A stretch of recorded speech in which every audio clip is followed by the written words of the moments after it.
Sa Valenzuela, aabot sa 16 na milyong pisong halaga ng ari-arian ang naabot sa sunog sa isang pabrika ng plastic. Nahirapan ng mga bumbero na apulahin ang apoy dahil sa mga kemikal na nakaimbak sa naturang pabrika.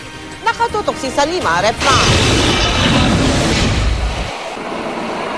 Nagngangalit na apoy at magkapal na usok ang sumalubong sa mga bumbero sa isang pagawaan ng plastic products sa Canumay, Valenzuela pasado alas 8 kagabi. Ayon sa gwardiya ng pabrika, mag-aalas 8 daw nang napansin niya at ng ilan niyang kasamahan na nasusunog na ang isang warehouse na pinagtatabahuang Tyson Industrial Corporation.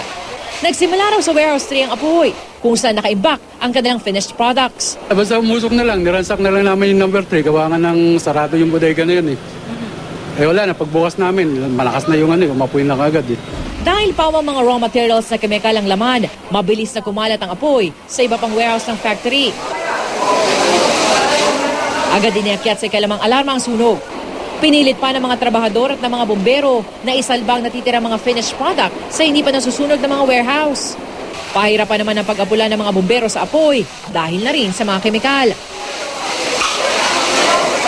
Kalahati siguro ng tanker ng mga LPG gas na nagde-deliver. Yun ang delikado. Yung pag ginabot yan, yung sabog yun. Sa inisyal na investigasyon, nasa 16 na milyong piso ang halaga ng pinsala sa ari-arian. Iniimbestigahan pa ang sanhi ng sunog. Hindi pa namin ma-determine kasi wala pa tayong feedback mula doon sa mga tao kasi walang tao sa loob. Pasado alas 11 na ng gabi ng tuluyang magdeklara ng fire out ang mga bombero. Wala namang napaulat na nasaktan. Salima Refran, nakatutok 24 oras. Mga kapuso, maging